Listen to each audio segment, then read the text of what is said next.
Pode ser RH. O RH pode ser estratégico. Pode ser flexível. Pode ser criativo. O RH pode ser várias coisas. Mas o que a gente quer que seja? Pode ser RH, o podcast que vai te destravar. A apresentação eu, Júlia Dalsasso. E eu, Laís Jasper.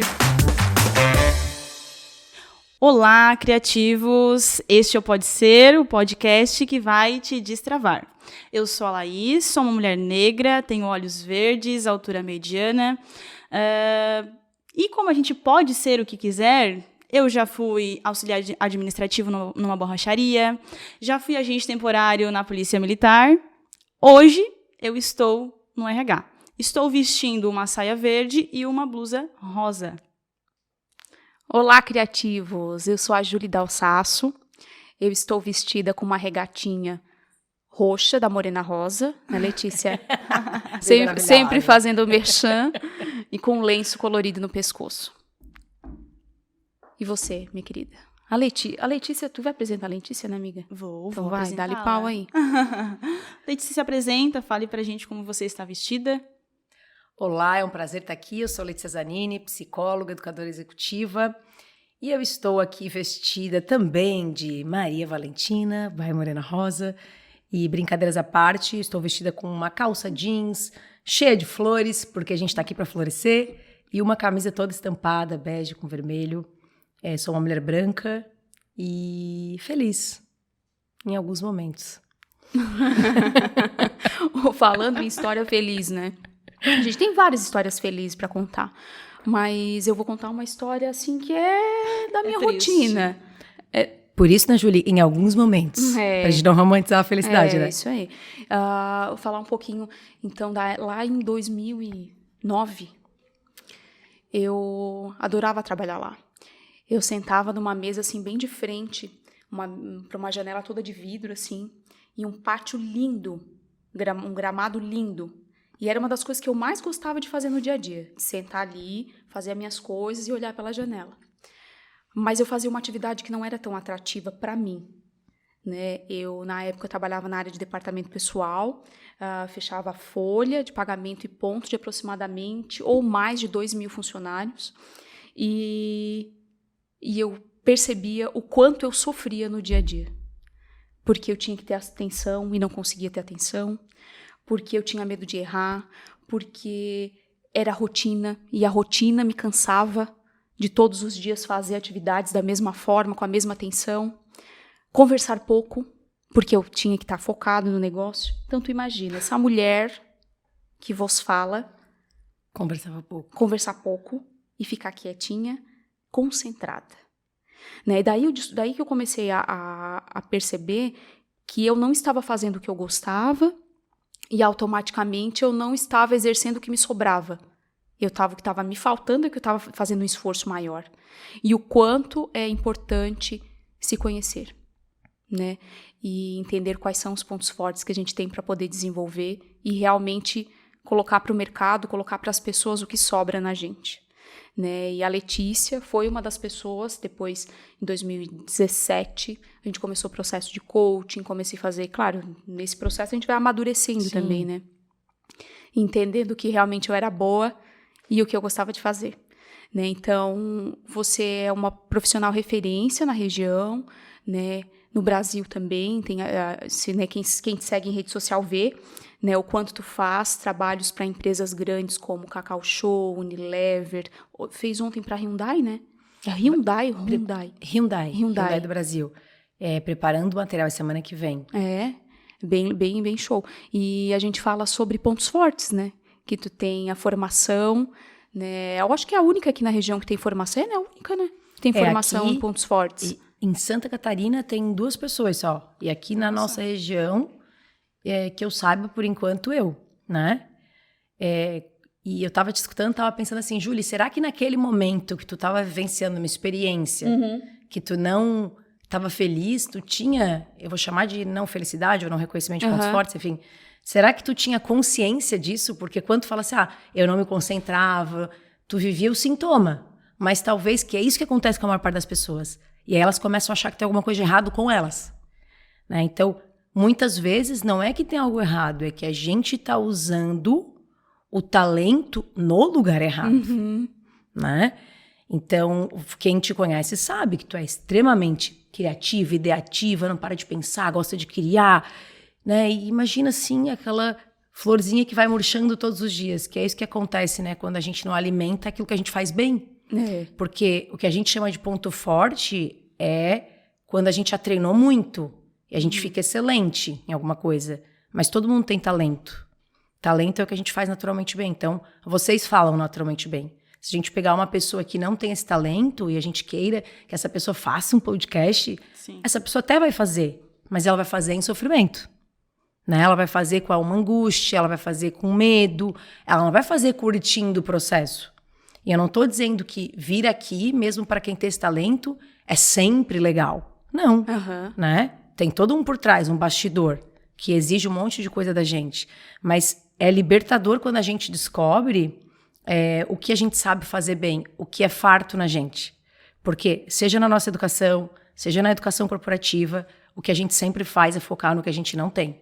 Os PDIs, quando a gente dá feedback, a Laís é excelente, mas a Laís tinha que ser um pouco mais estratégica.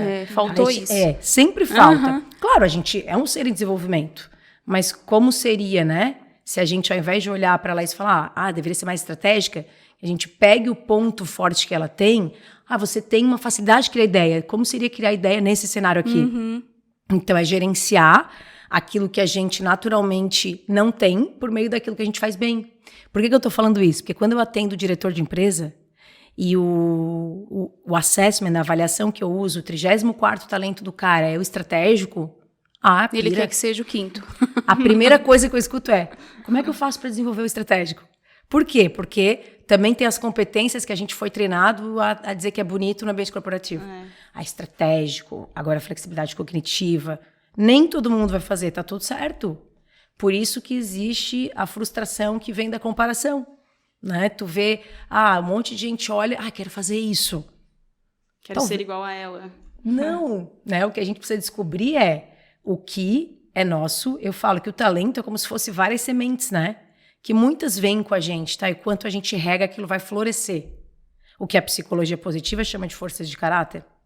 Né? Que são características que nos diferenciam das demais pessoas. E que são positivas. Porém, dependendo de como a gente usa, não necessariamente a gente vai ter uma utilização assertiva. Por exemplo, se eu tenho curiosidade como uma força de caráter e eu uso excessivamente, eu fico uma pessoa extremamente indiscreta. Aí pensa você sendo um recrutador, fazendo entrevista. Sabe que eu sempre falo isso, eu dou um exemplo. Eu tenho curiosidade como força de caráter. Eu também. E aí eu fico pensando, quando eu olho para minha carreira lá atrás, quantas perguntas desnecessárias eu fiz. Simplesmente porque eu estava usando equivocadamente algo. O que eu quero dizer é que talento é neutro. É igual a sol. Sol é bom ou é ruim? Depende. Fica meio torrando para ver se você não vai ter uma doença de pele, né? Agora, pega no horário certo para ver se não aumenta a vitamina D e várias outras coisas que acontecem fisiologicamente. Talento é igual. Então, como é que a gente faz? Qual é o ponto certo, né? Qual é a medida? Bem, eu não vou dizer que tem medida, mas quanto mais a gente se conhece, que é o que a neurociência tem comprovado hoje, como é que tu muda comportamento? Por meio do autoconhecimento. Né? Porque quando a gente olha para uma pessoa que está acima do peso, quando a gente olha para um líder que é grosseiro, você falar por vezes não faz sentido. Até que a pessoa tenha clareza de que aquela mudança vai beneficiar ela em algum momento, algum aspecto, e ela escolhe mudar. Né? Então, é um conjunto que é complexo, mas que tem método, tem processo, tem ferramenta. Então, quer dizer que o primeiro passo é o identificar, dar nome. Né? A gente identifica. Tem um talento, por exemplo, que se chama responsabilidade, mas se eu perguntar para qualquer pessoa que está nos assistindo, para vocês, qual é o conceito, você tem o seu, a Júlia tem o dela, eu tenho o meu. Agora, dentro do método, ser responsável são pessoas que assumem psicologicamente aquilo que elas falaram que elas vão fazer. Se eu falei para vocês que eu estava aqui, às 17 horas eu tenho que estar aqui. Agora, qual é o excesso da responsabilidade? Não saber dizer não. Que um monte de gente tem esse problema. Então, tem o talento, mas usa equivocadamente. Por quê? Porque se a gente não está prestando atenção enquanto o comportamento está acontecendo, a gente está repetindo um padrão. A gente está no piloto automático. E isso é uma questão fisiológica. Aqui no meu cérebro, no de vocês, de todo mundo, tem 2 processamentos. Um que é automático, um que é planejado. E a gente vai seguir no automático sempre. Por isso que é tão difícil mudar. Em automático, que hoje de manhã, mudando de saco pra mala, né? Eu fui fazer o café da manhã, né? Que tu sabe que eu tô reeducação alimentar, dá uma papadinha, já tá show, tá. E daí, né? Eu assim, meu Deus do céu, é muito mais prático não fazer dieta. E não fazer reeducação alimentar. Cara, no automático, já fui abrir a geladeira, já peguei um pão d'água. E eu assim, meu Deus. Daí eu pensei, opa, volta. Mas é automático, né? E daí, uma frase que, quando falo em pontos fortes, e eu lembro muito de ti, a gente tem que focar no que farta, no que é farto. Isso, não no que falta, né? Que tu fala isso com bastante frequência, que isso tem tudo a ver com pontos fortes, né? E no nosso dia a dia de RH, é assim, a gente foca no que falta na pessoa. O próprio RH foca no que falta na organização, no que falta na organização. Né? Porque, de alguma forma, sempre tem uma comparação, e aí, lembrando até minha carreira, assim, tu tá numa empresa, e às vezes tu tá numa empresa bem bacana, mas tu tá admirando a outra, porque a tua não tem um gestor que faz isso, ou não tem um software que faz aquilo, entende? Então, a gente olha pro que falta na cultura, a gente olha pro que falta na nossa carreira, nas nossas competências, nas pessoas que estão ao nosso redor. Se eu tivesse aquela pessoa trabalhando comigo, meu Deus, né? Daí chega ali... Isso. Não dá em nada. Exato. Então, a gente foi educado. Então, é uma disrupção. Por isso que eu tenho ficado muito feliz, assim, de verdade. A gente já teve vários outros momentos juntas, trabalhando juntas, né? A Júlia, eu falo que tiveram 2 metodologias que, para mim, fizeram muito sentido, assim, na minha vida, na minha carreira. Uma foi o Inner Game e outra foi a Gallup. Porque a Gallup, quando a gente fala de pontos fortes, a gente traz mais leveza. A gente vive uma vida muito mais autêntica. Porque é muito melhor... Eu escrevi um artigo ontem que era... escolha o filtro correto. Eu não lembro o tema. Que eu lembro que eu não gostei do tema. Então eu escrevi o artigo depois. Mas tá falando sobre os filtros das redes sociais. Que eu não sei se vocês têm acompanhado, mas tem muita gente adoecendo, principalmente adolescentes, mulheres com disformismo, né? Por conta dos filtros. E tem gente que nem faz mais, nem aparece mais sem filtro. Meu Deus do céu. Nem se reconhece a pessoa. E aí eu comecei a pensar, isso tem a ver também com a autenticidade. Por quê? Porque tu tá ali te comparando com o ideal, que não é o teu real, né? E talvez nunca venha a ser. Eu sempre falo, nunca vou ser a Gisele Bündchen, ok, né? Aceita. Olha, tem que nascer de novo. A perninha dela do meu tamanho. Mas a gente cria uma expectativa irreal que gera frustração. E com talento é a mesma coisa. Né? Então, a gente precisa escolher. Aí eu ainda brinquei. Sim, a gente tem que usar filtros. Filtros com as palavras, filtro com relações, filtro com escolhas e filtro solar. O resto, eu acho que serve mais para brincadeiras do que para uma vida real, né? Então, se a gente pegar o talento, aí sim, usar como um filtro... Né, que você escolhe e internaliza esse filtro, porque o teu talento é o teu filtro de dentro. Hoje eu fiz uma postagem que não tem filtro no Instagram que deixa alguém bonito que não tá bem por dentro. Pode até estar sorrindo. Não existe filtro pra alma, não existe filtro pra emoção.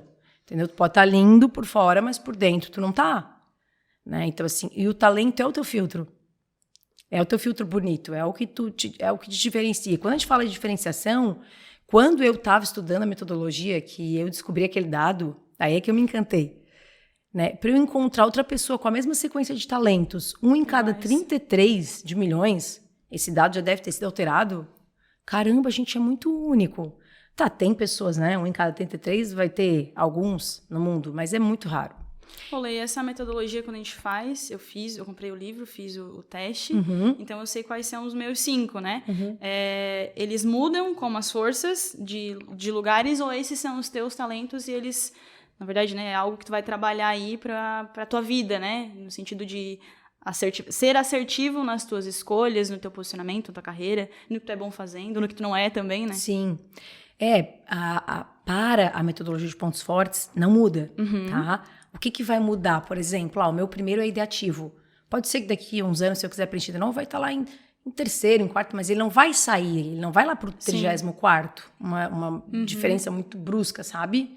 Então, assim, não altera, desenvolve. Por isso que a gente fala, seja a melhor versão de você mesmo. O que é ser a melhor versão? É a partir do momento que tu conhece, agora tu vai desenvolver. Sim. Porque quando tu compra o livro, tu tem acesso aos 5, ou Sim. tu tens o assessment completo, vai ver que do 1º ao 10º é o que somos. É aquele ali. A gente não vai trabalhar na mentoria 34. A gente vai trabalhar 10. Claro, do 11º até 23º, a gente usa, às vezes, navegamos ali. Dali para baixo, quase nunca. Então eu falo que é como se fosse varanda e porão de casa. Lá na varanda, o que tem na varanda da nossa casa? O vaso mais bonito. O vaso bonito, a planta mais viçosa. A cadeira, né, bonita. Chama atenção. Isso. Tudo que a gente acha que é interessante mostrar. O que tá no porão? Aquilo que a gente quer esconder. Bagunça que tu quase não usa. Um dia eu arrumo isso aqui. Bota lá, vai ficar ali para sempre. Então, com os talentos, pegando essa analogia, é assim que funciona. Então, tem talentos que vão ficar no porão e vão ficar lá. Serão, talvez, inacessíveis uma vida inteira. Né? Porque a gente não quer, porque não faz sentido. Porque aí que tá, não é o sucesso, não tá diretamente ligado ao talento que você tem. O que atrapalha, quando a gente trabalha, por exemplo, um fracasso, né? Eu sou ruim em comunicação, vou desenvolver isso. Na metodologia dos pontos fortes, a gente não tem esse pensamento. O que a gente pensa o que te falta atrapalha teu sucesso? Não. Então, para que a gente vai desenvolver? Eu lembro que tu comentou isso no workshop. Isso, e eu sempre trago meu exemplo, que meu último talento é harmonia, né? E é o 34º. As pessoas que são o oposto de mim, tu tem no 5, Júlia? Acho que não, né? Do quê? Harmonia. Não, eu tenho caos. não tenho harmonia. Mas não sei se tem nos 10. Não lembro. Né? Eu lembro só dos 5 primeiro. Então, assim, o que acontece? Quem tem harmonia dificilmente vai entrar num conflito, vai se posicionar com... o clima tá meio tenso. Não, melhor não dar opinião, deixa assim. Não, eu não tenho isso. Não. Não tem. Né? Não. Então, eu falo, já boto fogo no parquinho. Não, a harmonia eu deixo para os outros. Eu prefiro fazer o negócio pegar fogo. Mas, qual que era a minha mentalidade quando eu fiz? Que eu olhei e falei, gente, como que eu não tenho harmonia? Eu sou uma psicóloga, eu trabalho com gente. É igual Meu Deus. a psicóloga que tem a empatia baixa. Ai, como senhor, que eu não sou empática? Né? Não sou, e daí? Não, e eu lembro da desenvolver pergunta... outras coisas. Eu lembro da pergunta do professor, que foi essa. O que não ter harmonia atrapalha teu sucesso agora? Eu falei, nada. Porque eu tenho relacionamento no quinto. Pra que gastar tempo? E aí, quando eu escrevi também que tempo é vida, é isso. Então, a gente tem que gastar a nossa vida com coisas que sejam produtivas. O que são coisas produtivas? Aí é um conceito meu. É aquilo que te eleva como gente. Né? Não é que vai te fazer ganhar mais, enfim, isso é consequência. Mas que te torna melhor. Então, se tu acha que... A gente fica muito mais leve, né? Então, é porque é autenticidade. Então, tu coloca aquilo. E é difícil manter o personagem, né? Uma hora a gente cansa. Não é difícil contar a tua história. Tu tá sendo você. Na tua beleza e na tua não beleza. Porque essa história de... Eu acho que, principalmente, a internet faz. A gente romantiza muito as coisas. Todo mundo tem que estar bonitinho, falar bonitinho, postar foto legal, né? Porque isso é o que socialmente é o efeito manada, né? O que todo mundo deseja, o que todo mundo quer.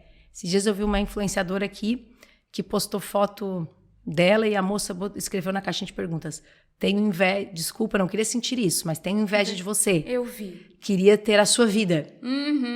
Né? E ela respondeu falando do corpo dela, mas a menina estava falando, eu queria ter a sua vida. Por quê? Porque o que o digital faz com a gente? O digital faz com a gente uma experiência emocional o tempo inteiro, como se a vida não fosse entediante. Né? Porque ela viaja, tu sabe o que eu tô falando? Ela viaja, ela tem pessoas que ajudam a cuidar dos filhos, tá sempre bem vestida, tá sempre maquiada, tá sempre arrumada. Tem tudo que quer, tô falando materialmente, né? Porque a gente nunca conhece as pessoas, enfim, nananana. O que acontece comigo? Também quero, porque o meu cérebro tá vendo aquilo, eu tô liberando um monte de neurotransmissor. Né? E a gente vai se distanciando. Por isso que a gente tem que ser extremamente crítico com o que a gente vê. E aí, quando eu vi, eu estava escrevendo uma aula sobre a inveja no direct para ela. Falando. Porque ela botou, não sinta inveja. Falei, cara, não sinto inveja. Inveja é fisiológico. Inveja aciona circuitos neuronais do nosso cérebro. Todos nós sentimos. Vocês sentem, eu sinto. Sabe o que é mais cruel? Quando a gente tem inveja de alguma coisa, de alguém, a área do nosso cérebro, tipo assim, eu tenho inveja da Laís. Laís ferrou. Ai, caiu da cadeira do podcast. Corta. O que acontece? A área do meu cérebro que aciona é a área de prazer. Olha que punk. Agora, quando o podcast bombou, né? Estão lá no Under 30 da Forbes. E é bom, né? O que acontece? Aciona a minha área de dor. Então, é fisiológico, a gente não controla. Mas aí, aquele momento, talvez a gente vá tocar nesse assunto, aquele momento a resposta é não sinta. Tá vendo como a gente mascara algumas emoções? Sente, legal. Vai na terapia, se ajeita, faz o que tu tiver que fazer. Abraça uma árvore. Isso! Vai sentir. Isso a organização faz com a gente também. Né? A gente não pode sentir inveja do colega que foi promovido, a gente não pode ter raiva. A gente vai ter. Eu acho que a gente não pode ficar muito tempo sentindo isso. Porque daí a gente adoece, mas que a gente vai sentir isso, vai. Isso é emoção. Indo de encontro com o que eu acabou de falar, das organizações, da comparação, tem-se uma onda aí, né, de good vibes. E talvez, em algum momento, aqui, a gente já tenha feito isso, né? Que alguém traz alguma demanda de que às vezes não está se sentindo tão bem. Hoje meu dia tá uma bosta, tô triste. Calma, vai dar tudo certo, né? Não, pensa, poderia ter sido pior. Eu gostaria de saber se a gente vê, né? Nós, enquanto pessoas, psicólogas e também pessoas que trabalham com outras pessoas, a gente recebe demandas de quando as pessoas não estão bem. Eu gostaria de saber se tu observa isso nas organizações, a questão da positividade tóxica, que é vamos fingir que está tudo bem, colocar a sujeira para baixo do tapete, e pessoas, atendimentos individuais mesmo, do quanto que a pessoa não se dá conta, do quanto que ela está sendo positiva no sentido de ser até a poliana, né? Viver num mundo de ilusões. Existe isso, tu vê isso com frequência. Eu percebo que tu fala bastante nas redes sociais sobre isso. Sim. Eu penso que, de novo, quando a gente vive esses movimentos, né? Gratitude, gratiluz, não sei o quê. Agora tá muita onda do merecimento também, né?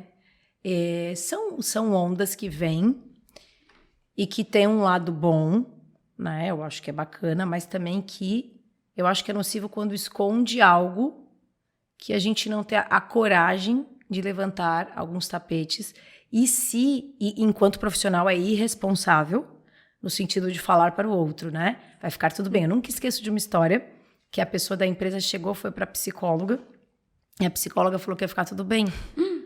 Não, vai ficar tudo bem. Eu não me lembro se era o pai ou a mãe da pessoa que estava hospitalizada e a pessoa morreu. E aí, agora, fala pro teu paciente, teu cliente, teu mentorante, vai ficar tudo bem? Como é que vai ficar tudo bem?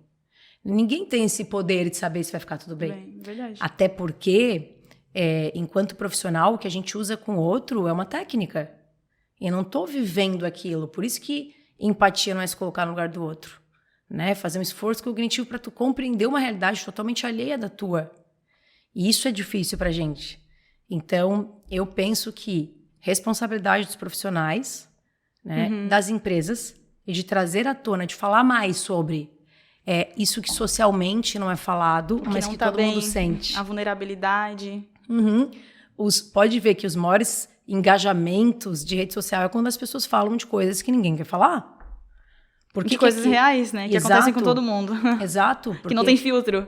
Exato, porque assim... Não, nem todo dia tá tudo bem, nem todo dia tu tá com vontade de ter o teu negócio ou de ir pra empresa que tu escolheu, nem todo dia tu tá com vontade, às vezes até de voltar pra casa, né? Ai, posso voltar pra casa da mãe? Sabe, agora que tu falou isso, eu lembrei de um corte de um vídeo que nós fizemos pra postar em rede social, que era a Emily em Paris, que é a Emily, sim. Ela tá trabalhando como garçonete, né, no restaurante, e o cara desliga ela. O cara falou bem assim, tá, então a partir de agora você está desligada. Ela fala, abraça ele, ai, obrigada. Então Estou em Paris. eu falei na empresa que eu ia postar isso, né? Ai, mas não vai, porque pode remeter alguma coisa. Que remeter o quê, gente? Uhum. Tem dia que dá vontade mesmo de dar um abraço e sair Nossa. correndo. Aham. Obrigada pela Ela demissão. falou obrigada. Ela falou Obrigada. obrigada. Era tudo que eu queria. Aí é que tá, que é assim. Quantas vezes a gente sentiu isso? Várias, né? Quantos projetos que eu peguei que eu pensei assim, ó, meu Deus, quando é que vai acabar isso? Né? Aí por que eu peguei isso? Por quê? Ai, Jesus me salva. Porque também tem a questão do desafio, Sim. né? Às vezes a gente idealiza uma coisa, a realidade é outra. E também tem essa coisa de a gente querer que todos os dias sejam perfeitos, que a gente tenha sucesso, que a gente lacre, que a gente dê certo, que a gente apareça, que a gente cresça. E não é isso. Que é o que eu estava falando antes. Eu quero ver isso, eu estou falando isso inspirada num vídeo que eu vi no Instagram, não me lembro o canal, mas que ele começava falando, eu quero ver você conseguir lidar com o tédio da vida que o seu avô tinha quando ele ficava 7 horas sentado na varanda vendo a vida passar. Quem consegue fazer isso hoje? Porque a gente quer fugir de sentir algumas coisas. É por isso que a gente não fala, vai ficar tudo bem. Ai, que alívio, ufa, tá bom, vai ficar tudo bem. Não, eu não sei se vai ficar tudo bem agora, também tem a minha responsabilidade do que depende da gente. O que eu posso fazer para melhorar isso? Porque às vezes, e até na fase adulta, eu falo, gente, parece que tudo que a gente quer é que os nossos pais às vezes nos peguem e falem, tá, deixa que eu resolvo isso pra ti. Eu ia adorar. Sim. Ai, Né? tão bom, né? A gente quer, às vezes, sair fora. Quando a minha única preocupação era escolher o material escolar, a cor do lápis, né? bom. Se era Sim. rosa, a mochila, né? Na volta eu compro. Até disso a gente tem saudade às vezes, né? Que nunca, Exato. isso Quando a nunca gente aconteceu. Fala em positividade tóxica, o pisar em ovos é. Não Ou vejo assim, como. Não, sabe por que que agora vem na minha cabeça? Por exemplo, pisar em ovos no sentido assim, não vou falar pra não machucar, ou eu vou falar tal forma pelo menos pra confortar, ou não, vai dar tudo certo. Isso é pisar em ovos ou não? Não. Não? Eu penso que o pisar em ovos é mais falar. Tu nem chega a fazer pra... eu não vou falar pra ela isso porque vai que... Tô sempre pensando, será que eu posso falar? Como que ela vai interpretar? Será que ela vai chorar na minha frente? Porque ela sempre chora. Será que ela vai sair correndo? Né? Sabe aquela coisa assim? Agora, o ambiente corporativo com essa coisa da positividade tóxica vem muito com os movimentos de felicidade, né? Essa cobrança de temos que ser felizes no trabalho, que nem a gente era no parquinho quando era pequeno. Daí tudo tá bom. Tudo tá ótimo, bom, tudo vai dar incrível. certo. Não, vamos botar o pé no chão, não é isso. Até porque no parquinho, geralmente tu escolhia teus amiguinhos, né? No trabalho não é. Então, assim, às vezes o amigo do parquinho do trabalho não é legal. E tu nem queria dividir nada com ele. Mas alguém escolheu vocês. E sabe que a gente tem feito trabalhos com foco, ou melhor, não feito trabalho, né? Estudado um pouco mais sobre felicidade. Então, como trabalhamos em organização, a gente sabe o quanto é importante, né? Mas a gente não quer deixar isso de uma forma, como que se fala assim, que tu disse antes. Como é que se fala? Formal? Banalizar. Isso. Banalizar. É porque tem temas muito bacanas, tipo a gratidão. A gratidão é uma palavra banalizada, né? Hoje sim. Sim, mas se a gente vai olhar para ela em termos de comportamento, ciência do comportamento, a gente sabe o quanto ela tem um impacto extremamente produtivo na vida de um ser humano, inclusive no trabalho, porque se eu aprendo a olhar para aquele dia e agradecer coisas que me fizeram crescer, foram difíceis, mas eu esperei, ou não, eu nem sei como é que eu vou esperar, mas ali tem um potencial de crescimento. Ontem mesmo, né, eu tenho uma outra empresa agora, e aí tinha que fazer um negócio que nunca tinha feito. Fiquei quase 3 horas na frente do computador, a vontade de tocar longe aquele computador, quebrar tudo, era grande. Falei, não. E ainda pensei, não vou reclamar na frente dos colaboradores, porque preciso dar exemplo. Porque o líder tem que dar exemplo. Aí você não xinga o sistema. Vontade. Mas aqui, ó, se desse para ler o negocinho, tava ferrada. E eu fiquei pensando, não. Mas me veio um insight na hora, ao invés de ficar reclamando, um aprendizado, porque lá na empresa, a Bárbara trabalha comigo, ela tem um jargão que ela fala, já aprendi uma coisa nova, posso ir embora então. Eu acho que as empresas deveriam adotar isso, as pessoas iam querer aprender mais. Se você aprender uma coisa nova, significativa, pode ir embora hoje. Mas o que eu ia pegar aqui faz sentido dessa coisa da felicidade, da banalização. Reunir um bando de pessoas felizes não garante que uma empresa se torne eficiente. A dinâmica organizacional é bem mais complexa. É aquela história Aí aqui era uma crítica, é um cara da Universidade de Michigan, que ele começa a fazer comparativos com aqueles movimentos Google, com os artefatos mais físicos da organização, como se aquilo fosse garantir alguma coisa. A piscina de bolinha. Sim. Isso. Ambientes coloridos, instagramáveis. Isso, ou atribuir que a pessoa feliz é a pessoa que ela tá sempre sorrindo e ela é mais falante, ela é mais extrovertida, né? Então, a gente tem alguns estereótipos, vieses que, se o RH não estiver muito atento, vai entrar na mesma onda. E aí as pessoas vão comprar ideia, daí elas vão fazer o quê? Elas vão, como fala? Desvalorizar, porque elas não vão se encaixar. Ou elas vão ver que é o mais do mesmo, sabe? Então, é algo complexo, mas tá aí. É um grande desafio, né? Vocês que estão dentro mesmo de organizações, eu vejo que eu acho que é o maior desafio da atualidade. Por que que eu penso isso? Porque a vida que a gente leva hoje é isso, nos convida a ter um turbilhão de emoção. As pessoas não entendem que felicidade não é uma emoção isolada, né? É percepção de alguns momentos de contentamento. E nenhuma emoção foi feita para durar. Então, a gente não vai sentir felicidade 24 horas no trabalho, como a gente também não tem tristeza, como a gente não tem vergonha, como a gente não tem culpa. E emoção é incontrolável porque é fisiológico. Agora, a percepção que eu dou para os eventos no trabalho precisam fazer diferença. Por isso que não se copia, né, projeto de felicidade. Porque talvez lá na empresa que vocês atuam tem uma característica, tem até um conceito, sabe? A história do talento. O nome responsabilidade é um talento, uma palavra conhecida. Agora, a partir do momento que eu conceituo e vivencio dentro de um dicionário próprio, aquilo começa a fazer sentido. A gente se envolve, a gente pertence mais, a gente se engaja mais, né? E é um desafio. Eu falei, essa semana até fiz uma postagem, né? Que qualquer programa, ou de endomarketing, ou de felicidade, eles não são cotonete, né? Que cabe em qualquer orelha. Não é igual a cotonete, né? Cabe em qualquer orelha. Eu vi, achei bem legal. A gente tem que fazer todo esse movimento de adequação e ver qual é realmente o momento da organização. Porque, para não banalizar, a gente chega lá e vai falar sobre felicidade e a gente vai achar graça. Daí vai pensar que tá feliz. Não, tá dizendo assim, o que essa louca tá vindo aqui falar de felicidade? Tô aqui ferrada num calorão do cão, ganhando pouco. Né? Então, a gente tem que... Quando a gente começou a discutir mais sobre felicidade, entender um pouco mais, a gente entende que, às vezes, são as coisas menores, né? Que, o básico, né? Que é escutar as pessoas, entender o que elas querem, ou entender o que é felicidade também para a empresa onde a gente está trabalhando, isso aí. né? A gente fala em construir, né? O quanto Isso. é construído uma felicidade, né? Para cada organização, felicidade tem um conceito diferente, né? Mas aí voltando lá pro cara lá que tá lá no calorão, ganhando pouco, tá, quer que eu seja feliz como? Né? Então, esse é o nosso papel como RH também, é saber como vender esse projeto. É que nem o lance do propósito, né? Eu sempre falo, fala de propósito para o cara que não tem o que comer. Claro. Meu propósito é botar comida à noite ou vender a janta para comer tomar o café da manhã. Então, eu acho que a gente precisa ter um diálogo que a linguagem faça sentido para quem precisa ouvir, né? Não é uma receita pronta, não é remédio. Use 2 vezes ao dia e vai funcionar. Não é. Né? Por isso que comportamento tem toda essa complexidade, assim. E olha só, tava pensando num movimento, falando em felicidade, me veio aqui um insight. Quando o Inner Game começou a ser traduzido, a metodologia do jogo interior, o triângulo que sustenta a performance, o resultado, ele tem 3 componentes. É um triângulo, 3 lados iguais. Performance, aprendizado e diversão. Na tradução, na metodologia, era enjoyment. Como foi traduzido no Brasil? Satisfação. Porque diversão poderia soar equivocadamente nos ambientes corporativos, sabe? Sim.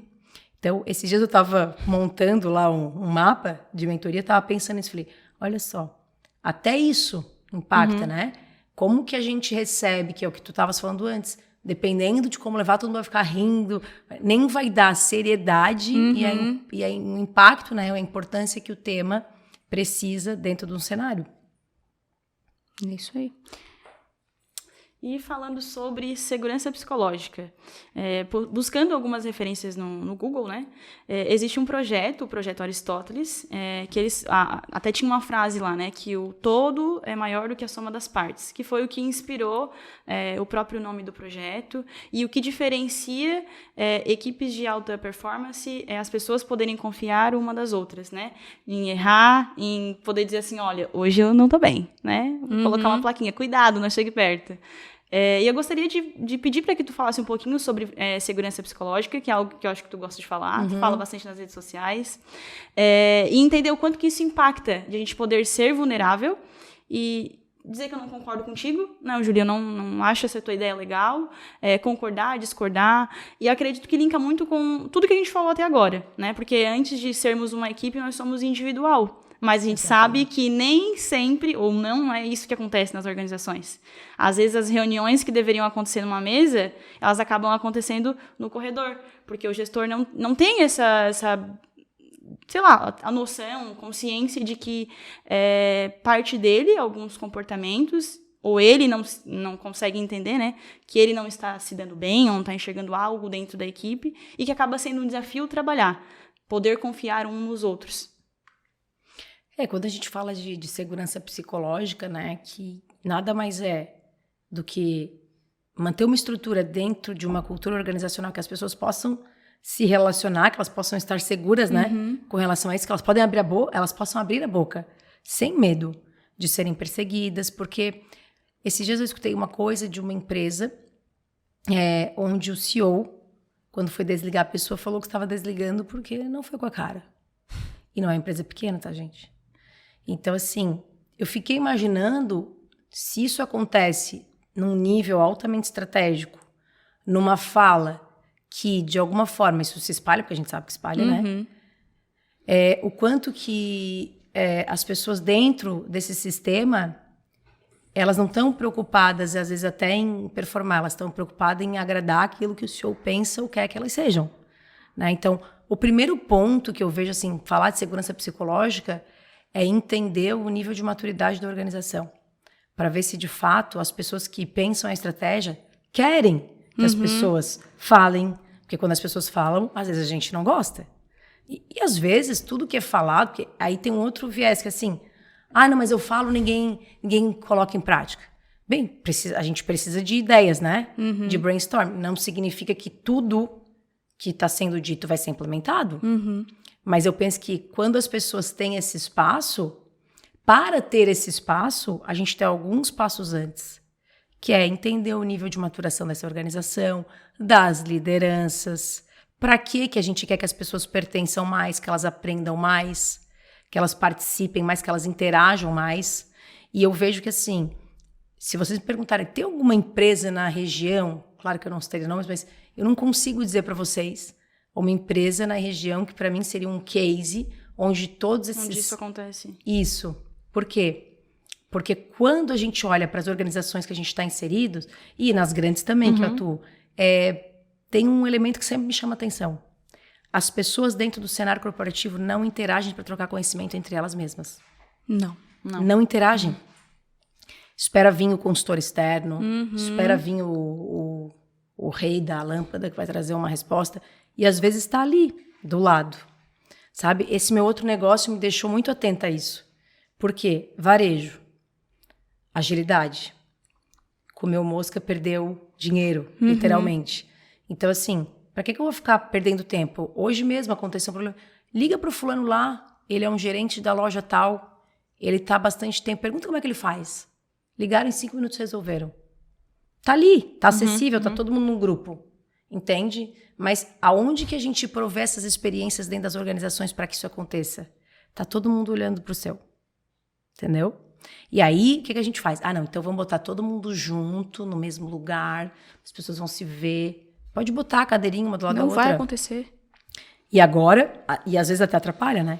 Dependendo da cultura, e alguns estudos têm até mostrado que alguns ambientes que às vezes são mais colaborativos impactam em atenção. Mas enfim, voltando, né, para a segurança psicológica, eu penso que tem total link com o que a gente estava falando antes. Por quê? Como que eu vou ter a segurança inicial de vir para a mesa participar se eu não sei nem o que eu tenho para oferecer de melhor. Aí vem o poder do autoconhecimento. A partir do momento que eu me conheço e conheço mais o outro, a gente começa a fazer combinação de elementos de talentos, de forças que se combinam e que ajudam estrategicamente uma empresa, um projeto a sair de um lugar. Vocês combinaram talentos de vocês para estar aqui agora. Podia cada uma estar fazendo sozinha. Por alguma razão, essa combinação leva num tempo mais interessante e com ideias mais robustas para um lugar que vocês querem estar juntas, certo? Então, esse é o poder da segurança psicológica, que a gente consiga resultado por meio de cérebros diferentes juntos, né? E quando a gente fala de diversidade, não estou falando de diversidade só de gênero, não. Estou falando de diversidade cognitiva, diversidade de experiência, né? Então, tudo isso está vinculado à segurança psicológica. E como é que a gente faz, né, para criar esse ambiente? Não tem receita de bolo. Agora, tem que mapear. Existe assessment para mapear. Existe ferramentas para lideranças, para que líderes possam, sim, começar a olhar para isso com mais critério, entender como que eles se beneficiam. Porque ele também, às vezes, não faz o papel dele quando ele está numa reunião, sei lá, com alto escalão e desistiu de abrir a boca, ou porque nunca foi ouvido, ou porque de alguma forma foi depreciado. Então, começar o trabalho, né? De novo, não é de baixo para cima. Não de cima para baixo, top down, né? Não tem como. Deveria ser de todos os lados. Mas, talvez nos modelos corporativos que a gente ainda tem, muito mais presente na região, tem que vir daqui para cá, porque senão o negócio não anda. Ele vai até um pedaço, mas ele não floresce, ele não cria força. Eu sempre gosto de lembrar de movimentos da qualidade. Que eles são muito bonitos. Para quê? Só funciona na semana da auditoria. Sim, tu diz as certificações. Isso. Verdade. Por quê? Porque ninguém de verdade assimilou e internalizou a importância e o propósito de usar os censos, né? A gente tem alguns comportamentos que nunca foram, de fato, diminuídos. Então, eles só acontecem quando vai ter uma punição. Que a punição é você não vai se recertificar. Tira as multas de trânsito, eu quero ver quem vai usar cinto. Talvez agora a maioria esteja condicionado. Entende? Então, a gente está sempre muito associado à mudança de comportamento, essa coisa. Tá, mas o que vai acontecer se eu não fizer? Mas são as primeiras perguntas que fazem, né? Vou contratar jovem aprendiz. Tá, mas quais são as penalidades se eu não contratar? Tá, quanto que é a multa? Não vale mais a pena pagar a multa? É bem isso mesmo. Não vale mais a pena a gente sofrer depois? Aí entra no papel da inovação social. Então, não tem a consciência do quanto essa preparação, né? Quando a gente pega uma empresa como fomos lá no case Cacau Show, a empresa tem quase que uma Abadeus dentro dela. Tá preparando ali. Tá resolvendo 2 problemas. Mas é porque tem... Não importa. Tá fazendo. Se estão... Onde estão é porque tem consciência, né? Tem quase 3 mil crianças. E lembra que a pessoa que estava nos guiando no RH veio do projeto. Ela era uma criança que saiu dali. Nossa. E hoje está no RH da maior empresa, a Cacau Show, a maior empresa em termos de loja de varejo de chocolate do mundo. Eu não tô falando de chocolates produção. finos. Aprendi isso também. Já posso ir embora. Entende? Então, assim, e quando eu penso em segurança psicológica, a gente começa a olhar também para a experiência das pessoas dentro da organização, a gente conversa com vários outros temas que são importantes. A gente está pensando que se relacionamento interpessoal é aquilo que me prende, se eu me vinculo muito mais às pessoas, então, quando eu tenho essa crença, né, quando eu acredito que eu tô segura aqui com essas pessoas, eu vou ficar aqui mais tempo. E não é nem pelo tempo, que é interessante, fique 10 anos. Não, mas é que o tempo que você escolha ficar, você esteja ali, você produz ali, você dê resultado ali. A qualidade e você das também relações, ganha. Né? E tu tens alguma indicação de livro que fale sobre segurança psicológica, felicidade no ambiente de trabalho? Olha, segurança psicológica tem os da Amy Edmondson, né? Não é só um, ela tem uns 3 livros. Não sei se os outros 2 estão traduzidos. Tem o do Timothy Clark, que é também um pensador, um pesquisador. O dele é em inglês, depois eu posso mandar, porque eu não vou lembrar agora o nome. Felicidade, quando a gente fala de felicidade, tem... vou falar de autor, tá? Sim. Martin Seligman, Sonja Lyubomirsky, Andressa Darossi, que é uma professora da Universidade Federal de Santa Catarina, Ai, que legal. junto com o professor Narbal Teixeira, eles produzem um monte de coisa aqui interessante, tá? Ciência. E eles falam bastante sobre felicidade, tem um laboratório. O Lapote. Isso, né? o Lapote. Ele que coordena. A Andressa, uma profissional, foi minha gestora lá em Florianópolis. Eu lembro, ela não veio Ela aqui no veio Veneza. aqui. Ela veio aqui, então, mas falando macro. Aí, claro, tem cases de empresas, né? Lá o Marcos Fernandes, né? Marco Fernandes, Não sei. o do Felicidade dá Lucro. Márcio Fernandes. Márcio Fernandes. Aí tem o jeito Harvard de ser feliz. Tem um monte, né? Florescer, que daí vai falar de psicologia positiva. Felicidade autêntica. Isso. Felicidade autêntica tem até um assessment, se eu não me engano, dentro do livro. Tem. Vai trazer elementos, né?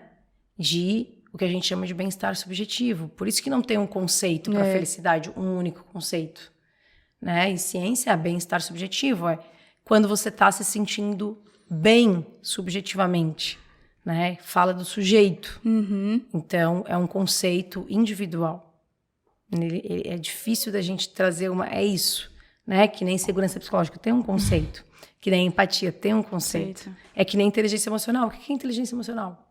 É complexo, né? Me traga um conceito que pegue todo o arsenal que compõe a inteligência emocional. É difícil? Olê, mas pra gente fechar, assim. Fechar porque a gente fala pra caramba, né?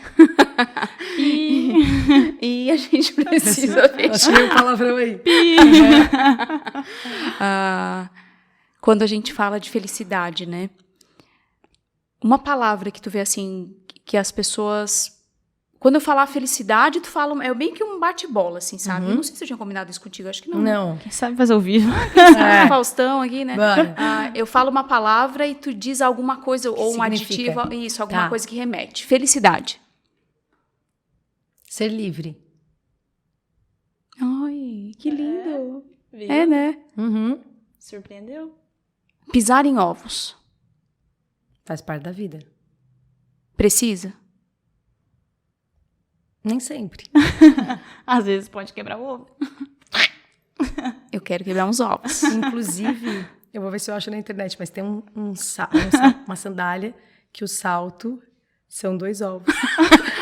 Tu vai me mandar. Eu vou procurar já. Queremos compartilhar essa imagem com você. É isso aí.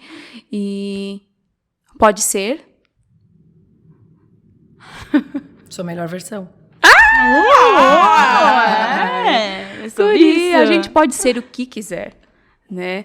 Tanto é que a gente falou no início, eu já fui maquiadora, já trabalho na área de recursos humanos, já trabalhei em padaria. O que tu já foi? Nossa!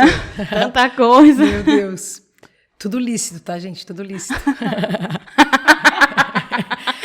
Nada ilícito. Nada ilícito. Tudo... Até este momento, tudo lícito.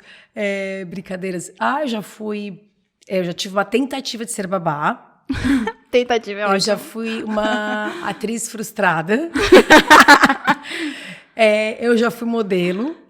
Eu já fui vendedora de bijuteria, de roupa. Eu já fui vendedora de artigos científicos da faculdade. Sério? Trocava escambos, tudo valia. Eu já fui gestora de RH, psicóloga organizacional. Clínica, não? Clínica teve uma passagem assim na minha carreira bem interessante. Mas ela não tem paciência. Sabe que eu disse assim, não, porque o que aconteceu na minha carreira? Primeiro que eu não escolhi psicologia, eu tirei no papelzinho. Então, já começa que é uma carreira meio avessa. Papelzinho, psicologia, eu botei 3 coisas. Fisioterapia, psicologia, fonoaudiologia. Meu pai era médico, queria que a gente fizesse medicina, ninguém fez, mas vamos na área da saúde então, dar uma agradada. saiu fisioterapia. Não quero isso. Então que voltou, né? Próxima. Psicologia, vamos lá. Aí eu comecei a faculdade. E na primeira fase da faculdade, eu vi que tinha uma vaga, eu fiz em Floripa, uma vaga de estágio no CIE. A Andressa Darossi, era gestora lá. E aí, eu tava na primeira fase, sabia nada, né? E tava concorrendo, gente, na quinta fase, sexta fase, mas nunca vão me chamar. Me selecionaram. E eu nunca mais saí dessa área. E aí eu voltei pra Criciúma, tava em Florianópolis, vim pra cá, comecei como RH na Unimed, aqui. Eles não tinham, chamava Serviço Social. Daí eu fiz uma apresentação pra gente criar o setor de RH, foi aprovado, comecei como estágio, fui contratada, me formei ali e tal. E aí, naquele período, a ANS, não sei se vocês vão lembrar, Agência Nacional de Saúde, regulamentou que os planos tinham que oferecer fisioterapia, fonoaudiologia, nutrição e psicologia. Aí, na época, o presidente me olha e fala, tu vai ter que assumir a parte clínica? Porque tinha um prazo, né? Sim. Beleza, recém-formada. Até hoje tem gente que me liga, porque tem os caderninhos antigos, tá lá meu nome. E eu brinco, você tá em alguns momentos e aproveitar algumas ondas, mas eu era recém-formada, eu não precisei fazer propaganda. Chovia paciente. Só que o que começou a acontecer? Eu ficava o dia inteiro organizacional na Unimed e à noite clínica. E a clínica, pra mim, é uma coisa muito séria. Por isso que tem poucos psicólogos clínicos bons. Tu tem que te dedicar muito. Porque tu tem uma variação. Tu tem que ter contato com psiquiatra, com nutri, se tem algum, dependendo da patologia. E eu falei, não, ou faz uma coisa ou faz outra. E aí eu abri mão e segui na carreira. Daí fui pro varejo, fui pra indústria e depois montei a consultoria que vai fazer, se não me engano, no Estatuto Social da empresa, faz 10 anos esse ano. Pode ser várias coisas, hein? Criativo. Se liguem, hein? É, isso aí. Lê, obrigada. Né, eu sei que eu sempre posso contar contigo. Com certeza. E assim como tu pode contar com a gente também. Obrigada, né? Obrigada. Eu sempre aprendo muito contigo, porque tu é inteligente pra burro. Você é muito inteligente, inspiradora, criteriosa. Acho que qualquer referência que a gente precisar, a Letícia... A biblioteca dela tem. Então, né, gente, vocês que estão nos ouvindo, contatem ela caso vocês queiram uma referência de inglês, português, espanhol, todas as línguas possíveis ela vai ter. Algo para indicar.